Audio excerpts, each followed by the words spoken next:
Hello everyone, आप सबको current academy में स्वागत करते हैं। बच्चों, आज हम लोग केमिकल इक्वेशंस और रिएक्शंस का part 3 NCERT line by line कर रहे हैं, जिसमें से इस वीडियो में आपको यहाँ पे नोट्स भी मिलेगा। आप इस वीडियो में देख सकते हैं कि ये तो एनसीईआरटी लाइन बाय लाइन करेंगे ही, साथ में आपको हम यहाँ नोट्स भी प्रोवाइड कर रहे हैं। तो ये वीडियो एक इतना इंपॉर्टेंट वीडियो है आप लोगों के लिए स्कोर करने के लिए, यानी मार्क्स इतना और नॉलेजफुल वीडियो होगी। मैं इसीलिए कह रहा हूं कि इसको तो एनसीईआरटी करेंगे ही करेंगे। प्लस पॉइंट इसमें क्या है कि आपको नोट्स भी मिलेगा, साथ ही साथ हम हर चीज को, हर इंपॉर्टेंट पॉइंट्स को अब तक यहाँ पर रखने की कोशिश कर रहे हैं। यदि इस तरह से आप एनसीईआरटी को पढ़ते हैं ना, को कोई रोक नहीं सकता आपको 95% से अब मार्क्स लाने के लिए जीसी साइंस में।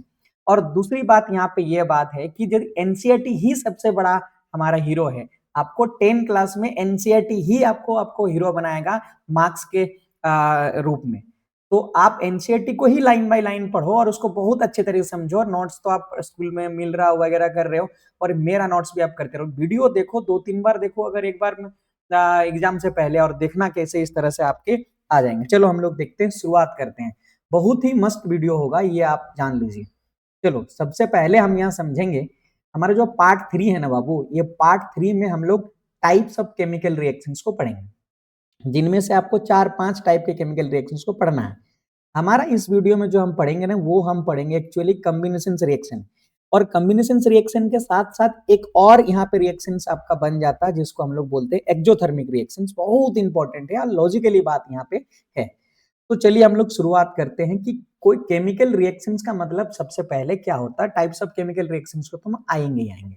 देखो, एक चीज तो समझ में आता है कि कोई भी केमिकल रिएक्शंस अगर हो रहा है, केमिकल रिएक्शंस का मतलब ही होता है केमिकल चेंज। और जब केमिकल रिएक्शंस होगा बाबू, ये चीज ध्यान में रखना है आपको, ये बात कि हमेशा जो यहाँ रिएक्टेंट्स होगा, उस रिएक्टेंट्स का बॉन्ड ब्रेक हो जाता है।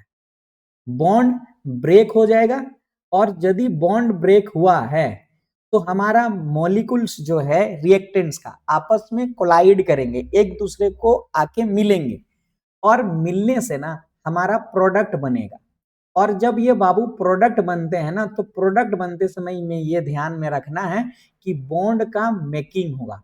यानी हम कहेंगे कि कोई भी केमिकल रिएक्शंस होगी तो इन्वॉल्व होंगे बॉन्ड ब्रेकिंग और बॉन्ड मेकिंग। ये बात है, एनसीईआरटी भी यही कहता है मेरे भाई। क्या कह रहा है? A chemical reaction involve breaking and making of bonds between atoms to produce new substance। बात पक्की? ये समझ में आया कि कोई भी रिएक्शंस हो, वहां पे आपको दो चीज इन्वॉल्वमेंट होगी, बॉन्ड का ब्रेकिंग, लेकिन बॉन्ड का ब्रेकिंग रिएक्टेंट्स का होगा, और यहाँ पे प्रोडक्ट बनेगा आपका। एक एग्जांपल से मैं आपको समझाने की कोशिश कर रहा हूं। जैसे आप अगर बोलेंगे यहाँ पे एक सोडियम हम एमेटल को लेते हैं, और यहाँ हम HCl, डाइल्यूट HCl को लिए हैं, और इन दोनों के बीच में रिएक्शंस कराने की कोशिश कर रहा हूं, और इस स्टेटमेंट को आपको पूरा करके बताता हूं। यदि आप यहाँ पे देखोगे बच्चों कि ये दो रिएक्टेंट्स है, एक HCl है और एक हमारा Na है। यहाँ पे HCl, H और Cl के बीच में एक कोवेलेंट बॉन्ड बना हुआ, जो एक लाइन से हम यहाँ से दिखाते हैं कभी भी कोई कोवेलेंट बॉन्ड किसी एटम्स के बीच में बनती है। तो ये जो बॉन्ड बना हुआ है, और ये हमारा सोडियम है। यहाँ पे अगर आप देखोगे रिएक्टिविटी सीरीज को मेटल का, तो यहाँ पे आप पाओगे कि हमारा HCl में H कम रिएक्टिव है और सोडियम ज्यादा रिएक्टिव है। ऐसे केसेस में ये जो रिएक्टेंट H और Cl के बीच में बॉन्ड बने, ये बॉन्ड टूट जाएगी। जब ये बॉन्ड टूट जाएगा तो ये वाला जो भाई मेरा H पॉजिटिव में आएगा और Cl नेगेटिव में बन जाएंगे, और ये हमारा Na है। तो ये केमिकल रिएक्शंस करा रहे हैं इसके अंदर में, तो इस बॉक्स के अंदर में ये लोग आ जाएंगे।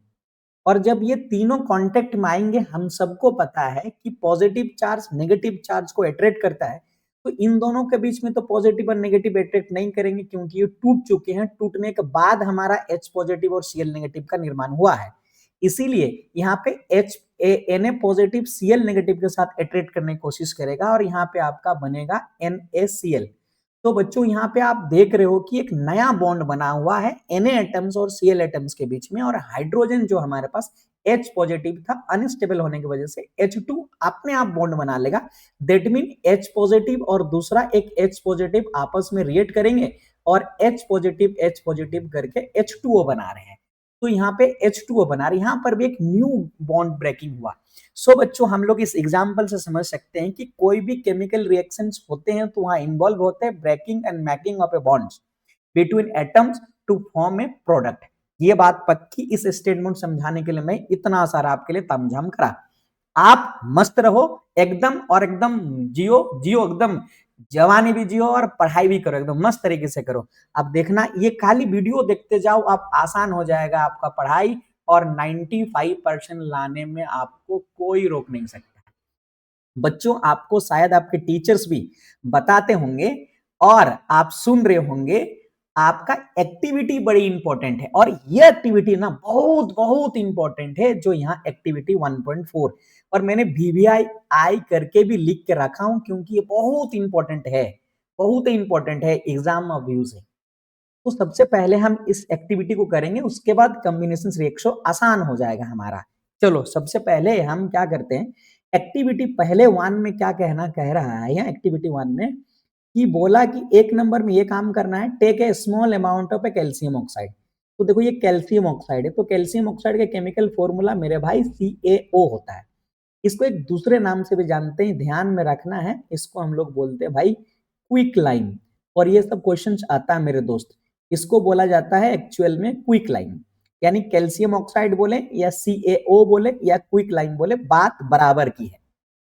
दूसरा हम क्या करेंगे, दूसरा स्टेप में इस कैल्शियम ऑक्साइड इस कंटेनर के अंदर में जो मैंने लिया है, उस कैल्शियम ऑक्साइड के पार्टिकल्स को धीरे धीरे धीरे स्लोली ऐड करेंगे वाटर, यानी ऊपर की तरफ से वाटर डालेंगे। हमारा एक चीज प्रिकॉशन के तौर पर आप यहाँ पे लिख सकते हो कि भाई मेरा वाटर कभी भी इस कंटेनर का लेने के बाद हम यहाँ पे चूना को नहीं डालेंगे, यानी कैल्शियम ऑक्साइड को नहीं डालेंगे क्विक लाइन को। ऐसे करने से हमारा एक्सप्लोसिव नेचर का हो सकता है, जिससे हमें दिक्कत आ सकती है, और ये सब लेबोरेटरी में और किसी टीचर से गाइडेंस में किया जाता है।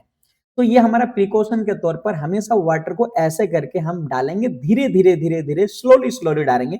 एक बार में भी डालोगे तो ज्यादा रिएक्टिव कर जाएगा, जिससे एक्सप्लोसिव नेचर का हो जाएगा। बच्चों समझ में आ रहा। तीसरा में हम क्या करेंगे, इसमें ऑब्जर्व करने की कोशिश करेंगे कि हम वाटर डालने पे मुझे क्या हुआ।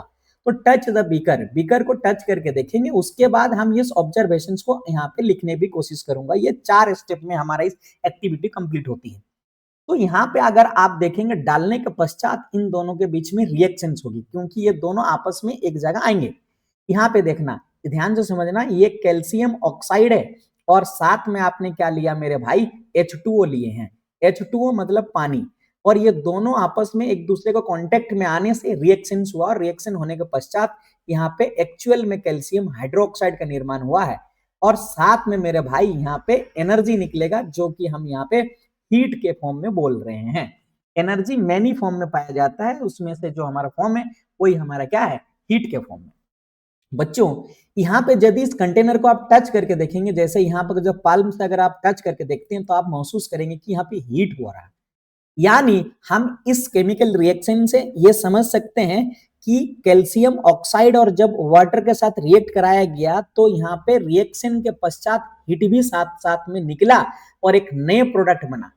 ये जो एनर्जी निकला यानी हीट जो निकला, एक्चुअल में क्या हुआ और कब क्यों निकला, आप इसको समझने के लिए इस केमिकल रिएक्शंस को पहले आप देखो।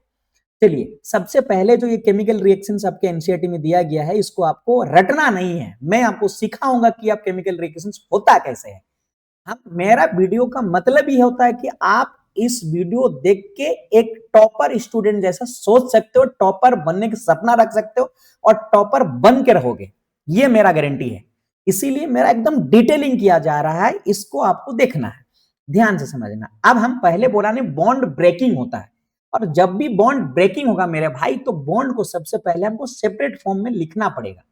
चलो यहाँ पे हम क्या करते हैं, सेपरेट फॉर्म के लिखते देखते हैं। यहाँ से सेपरेट फॉर्म पे लिखने से ये समझ में आता है कि भाई Ca का जो चार्ज होता है वो 2 पॉजिटिव चार्ज होता है, और ऑक्सीजन जो होता है वो 2 नेगेटिव चार्ज होता है। रेडिकल्स क्लास 9th में आप पढ़ चुके हो। उसी प्रकार मेरे दोस्त यदि आप इसको H2O को अगर आप सेपरेट करेंगे तो आप ये पाएंगे कि H पॉजिटिव और यहां मेरे भाई OH नेगेटिव।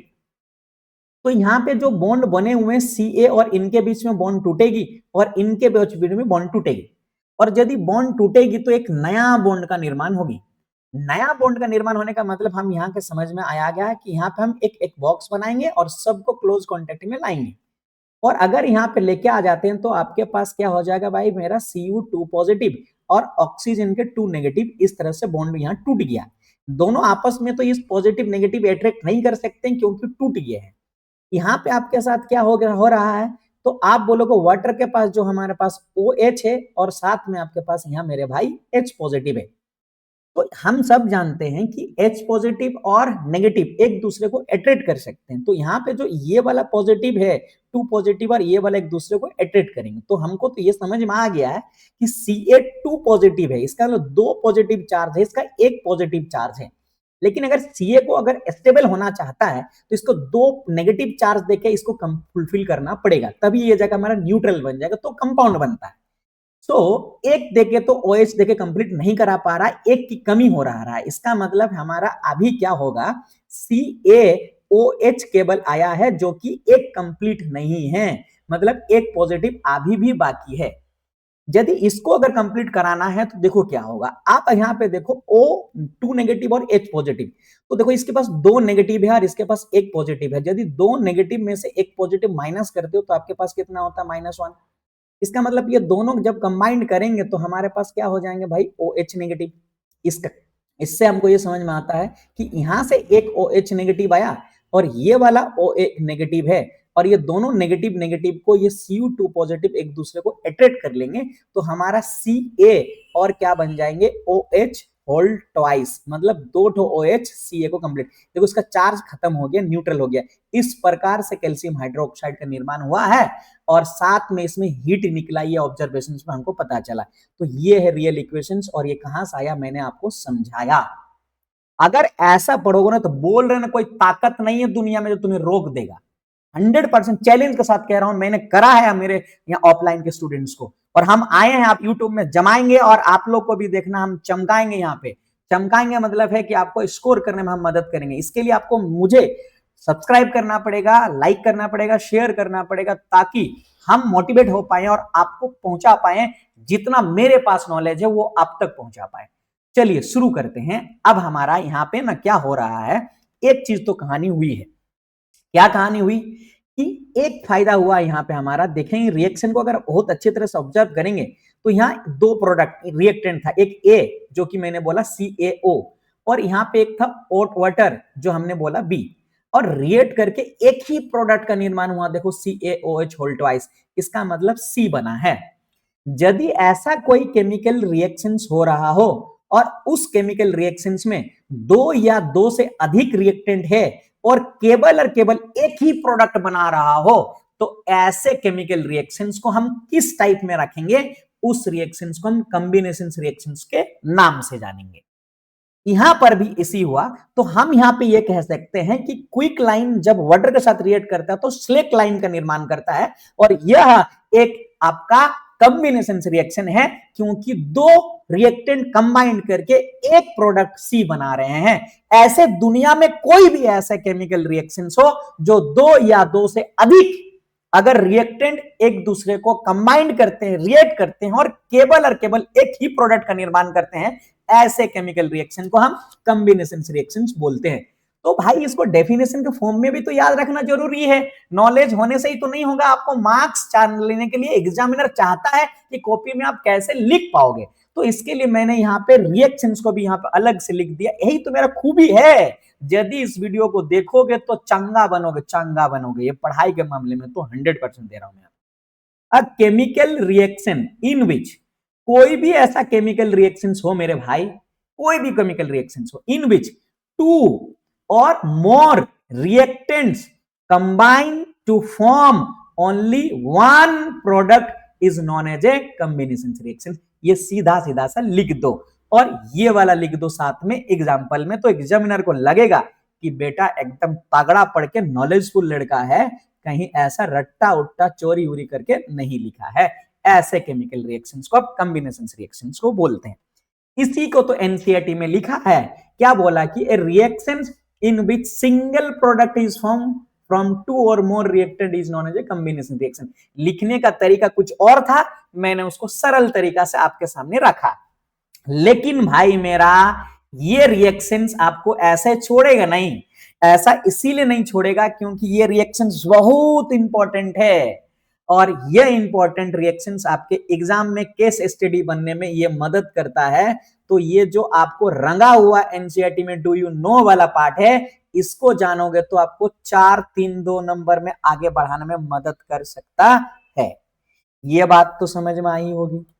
अब आप बताते हैं, चलो ए सॉल्यूशन स्लेक लाइन, हमने आपको बताया ना स्लेक लाइन कौन सा, जैसे ही बोला स्लेक लाइन तो ये समझ लेना है calcium hydroxide is lime produced by the reaction 1.13। अभी हम लोगों ने करा use to white washing walls, इसका मतलब इसका यूजेज कहाँ है, व्हाइट वॉशिंग में। हम लोग घरों में जो पहले सफेदी करने में मदद करते थे ना, वही वाला हमारा व्हाइट वॉशिंग कहते हैं। तो एक यूजेज भी मैंने यहाँ पे आपको लिख दिया, बोलेगा uses of a slake lime या uses of a calcium hydroxide का कहाँ पे किया जाता है, एक बड़ा इंपॉर्टेंट है, व्हाइट वॉशिंग करने में किया जाता है, यानी घरों को सफेदी करने में किया जाता है। ये कैल्शियम हाइड्रोक्साइड, इसी का नाम है calcium hydroxide, react slowly with carbon dioxide in air. अब आप मान लो कि ये घर का दीवार है और इस घर के दीवार पे आपने पेंट कर दिया है, ऐसे पेंट कर दिया है और यहाँ पे आपने दिया है कैल्शियम हाइड्रोक्साइड, यानी यही तो चूना पानी है। लेकिन मेरे दोस्त एटमॉस्फेयर यानी हमारा ये जो दीवार है ना, एयर के कांटेक्ट में है और आप सबको पता है मेरे भाई एयर के अंदर में 78% नाइट्रोजन पाया जाता है और यहीं पे 21% ऑक्सीजन पाया जाता है और इसमें कुछ कार्बन डाइऑक्साइड पाया जाता है जो कि 0.03% पाया जाता है। तो ये तो भी अपना इस कांटेक्ट में आएंगे। इसका मतलब कैल्शियम हाइड्रोक्साइड जब ये कार्बन डाइऑक्साइड के, लेकिन ये बहुत कम मात्रा में पाया जाता है मेरे भाई, तो स्लोली रिएक्शन होगी, 2-4 दिन समय लगता है। देखना आप जब व्हाइट वॉशिंग करते हो ना घर को, तो उसको सफेदी पूरा होने में 2-3 दिन का समय लगता है, तब जाके पूरा चमकता है। तो यहाँ पे जो आपका एक रिएक्शन टेक्स प्लेस होगा, बड़ी मस्त एग्जांपल मैंने बताया कि ये जो कैल्शियम हाइड्रोक्साइड है इस वह कार्बन डाइऑक्साइड के साथ रिएक्ट करेगा और देख मेरे भाई कैल्शियम कार्बोनेट बनाएगा, कैल्शियम कार्बोनेट बनाएगा और साथ में मेरे दोस्त वाटर भी निकलेगा। तब तो सूखेगा घर हमारा और वाटर निकल जाएगा एज ए वेपोराइज होके, तो कैल्शियम कार्बोनेट, और इसी का नाम है कैल्शियम कार्बोनेट और इसी का नाम है मार्बल। तो आपको पूछ देगा कि केमिकल फॉर्मूला पे मार्बल क्या है, तो आंख मूंद के कैल्शियम कार्बोनेट लिख देना है। बात समझ में आई? कैसे बनेगा, तो ये बनेगा, ऐसे बनेगा। बात समझ में आई? बात क्लियर हुआ? तो यही पे बोला ये इवोपरेशन हो जाएंगे और chemical formula marble calcium carbonate को कहते हैं। ये बात क्लियर है? आइए कुछ और एग्जांपल्स हम समझते हैं। किसका एग्जांपल समझ रहे हैं? जो एनसीईआरटी में दिया है, मेरा मकसद ही एनसीईआरटी को लाइन बाय लाइन पढ़ाना है। तो इस एनसीईआरटी में जो दिया गया है और 2 एग्जांपल्स जो हमारा कॉम्बिनेशन रिएक्शन को रिप्रेजेंट करता है, साथ ही साथ इसमें नॉलेज भी सीखेंगे। क्या बताएगा, देखो आप, let some examples of a combination reactions हम करने जा रहे हैं, जिसमें पहला है बर्निंग ऑफ ए कोल। आपको ऐसा लिखे या ना लिखे, केवल बर्निंग ऑफ ए कोल भी बोले तब पर भी समझ जाना कॉम्बिनेशन रिएक्शन है। क्यों है, तो हमने आपको बताया कि भाई ध्यान से समझने वाली बात यहाँ पे ये है, देखो बर्निंग ऑफ ए कोल, और कोल का मतलब हमारा क्या है, कोल का मतलब होता है कार्बन, कोल का मतलब भी होता है कार्बन। और कार्बन को जब भी तुम्हें बर्निंग बोले, आंख मूंद के जलना, और जलने का मतलब कोई चीज तभी जल सकते हैं जब उसमें ऑक्सीजन हो। तो जब भी बर्निंग का बात करें, ऑक्सीजन के साथ रिएक्ट करा देना है और यहाँ पे कार्बन डाइऑक्साइड गैस बनेगा। तो यहाँ पर भी आप देख सकते हो मेरे भाई कि एक रिएक्टेंट है और ये एक रिएक्टेंट है, 2 रिएक्टेंट आपस में रिएक्ट करा और एक प्रोडक्ट का निर्माण करा है। तो ऐसे ही केमिकल रिएक्शन जिसमें 2 और 2 से अधिक रिएक्टेंट आपस में रिएक्ट करते हैं और केवल एक ही प्रोडक्ट बनाते हैं, ऐसे केमिकल रिएक्शंस को हम कॉम्बिनेशन रिएक्शन बोल सकते हैं। तो ये ताजा उदाहरण हो गया, ताजा burning of a coal is a combination reaction. ये बात समझ में आई क्या? हाँ बोल। आगे हम पढ़ रहे हैं 2। यदि पसंद आ रहा तो वीडियो में लाइक करो और कमेंट में भर दो, झाड़ दो कमेंट में, और तुमको कैसा फील हो रहा वो भी कमेंट में करो, और इस वीडियो के बाद कैसा महसूस कर रहे हो केमिस्ट्री पढ़ के वो भी यहाँ पे करो, और ताकि बच्चे भी यहाँ पे और जुड़े, अधिक से अधिक उनको भी फायदा। और मेरा इस वीडियो का मकसद ये आपको फ्री ऑफ कॉस्ट फायदा पहुंचाए और बच्चे टॉपर बने। बात क्लियर है? आप देखो, formation of water to form है हाइड्रोजन और हाइड्रो ऑक्सीजन। तो वाटर बनने का जो प्रक्रिया है वो क्या है? हम लोग जानते हैं मेरे भाई कि हाइड्रोजन को जब है ना, हाइड्रोजन गैस को ऑक्सीजन गैस के साथ जब रिएक्ट कराते हैं तो यहाँ मेरे दोस्त वाटर का निर्माण होता है। क्या बनता है? वाटर का निर्माण होता है। भाई मेरे यहाँ जो वाटर का निर्माण करते हैं ना, तो यहाँ पे अगर बैलेंस करोगे तो 2 हाइड्रोजन में 2 मॉलिक्यूल्स पे वाटर बनते हैं। तो यहाँ पर भी आप देख सकते हो एक रिएक्टेंट ये है और एक रिएक्टेंट ये है, और साथ में बनता है यहाँ पे एक प्रोडक्ट। यदि एक प्रोडक्ट बना है, एक प्रोडक्ट बना है, इसका मतलब है ये कॉम्बिनेशन रिएक्शंस का एक फिर दूसरा ताजा ताजा उदाहरण है। और इसको एकदम आप अपने मन में बैठा लो, दिल में बैठा लो, जहां जल्दी ना उतरे। यदि मन में बैठा के या दिमाग में बैठा के यदि ना उतरे तो दिमाग में रख, और यदि दिल में बैठा यदि लंबे समय तक, जहां लंबे समय रखता है वहीं पे कर। आई बात समझ में? यहां पर भी कॉम्बिनेशन। लेकिन एक चीज याद रखना, ये जब भी बनता है ना मेरे दोस्त, थोड़ा सा ना हीट भी निकलता है, ये थोड़ा सा हीट भी निकलता है। इनिशिएटिव नहीं लिखता है, लेकिन आप यहाँ पे चल के जाना कि थोड़ा सा हीट भी यहाँ पे निकलेगा। बात समझ में आया? अब देखो, जो एक्टिविटी 1.4 हमने करा, कौन वाला एक्टिविटी 1.4 करा? जिसमें से हम लोग बोले कि ये वाला कैल्शियम ऑक्साइड को जब वाटर के साथ रिएक्ट कराएं तो रिएक्ट करने के फलस्वरूप जो हमारा कैल्शियम हाइड्रोक्साइड बना, इसमें हमारा साथ में हीट भी निकला, हीट भी निकला। ये हीट निकलने से इस केमिकल रिएक्शंस को कुछ और बना देता है, और इसीलिए बना देता है कि मजेदार बना देता है, एक रिएक्शन समझ में आ जाएगा। तो बोला यहाँ रिएक्शंस मिक्सचर वार्म, गर्म आपको पाया गया। Reaction in which heat is released along with formation of product is called exothermic reactions बोला जाता है।